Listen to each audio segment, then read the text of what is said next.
Representative from Connecticut, Representative Hayes is recognized for 5 minutes. Thank you, and thank you to our witnesses for being here today to testify.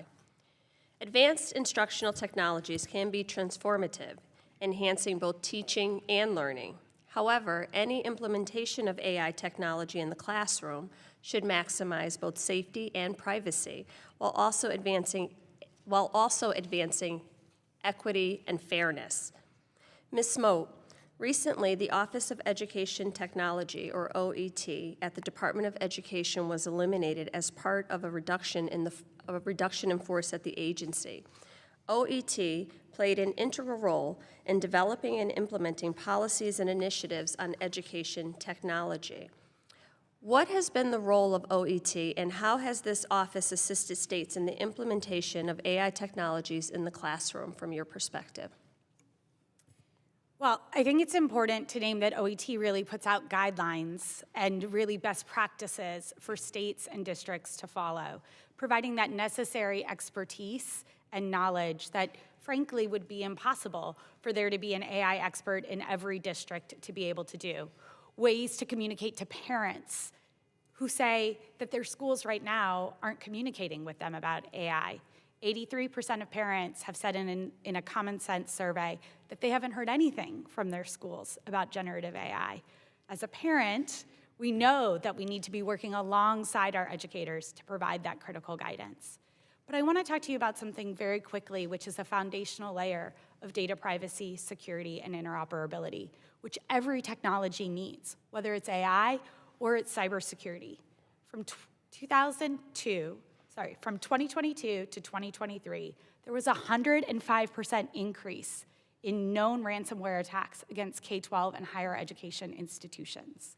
State and local cybersecurity grant programs were provided not only by the Department of Education, but also by CISA and other entities that provided critical support for not just AI, but technology as a whole. Without that guidance, without that knowledge, without that expertise, states and districts will have to navigate this changing technology on their own. Thank you, I appreciate that. And to your point, it is very important, this is something I've been saying all month, that people understand the role of the Department of Education in providing frameworks and guidelines. These things are implemented at the local level, but in many districts they don't have the resources or the knowledge or even basically the skill set to pursue aggressively emerging technologies and things like that, especially in a field that is moving as quickly as AI. Earlier this month, the Department of Education eliminated half of their staff. Additionally, President Trump signed an executive order calling for the dismantling of the department. Ms. Moe, again, how does the elimination of OET and the calls to dismantle the department entirely impact the role of the federal government in supporting access and deployment of safe AI technologies in the classroom? Well, I think everyone here has talked about access and how important it is for us to be thinking about access. And so I want to think about the role of the essential frameworks and connectivity that have powered our communities and the ability to use that technology. The U.S. Department of Education has provided that support. The U.S. Department of Commerce has provided that support. CISA has provided that support. We talk about the need for states to be able to drive connectivity, to drive access, but they wouldn't have been able to do that without universal service funds. They wouldn't have been able to do that without the Digital Equity Act, Title II, Title IV dollars in order to lead professional development. So if we really want there to be the type of infrastructure that allows all students to thrive, we need to invest in institutions that can provide that capacity.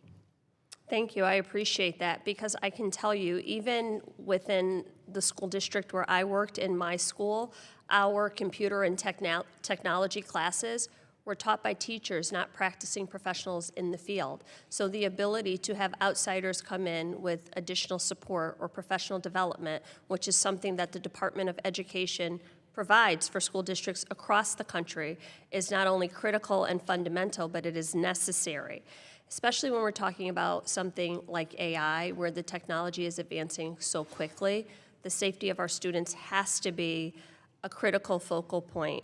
I don't have much time, but I'm going to ask a question. If maybe you could submit the answer for the record, that would be great.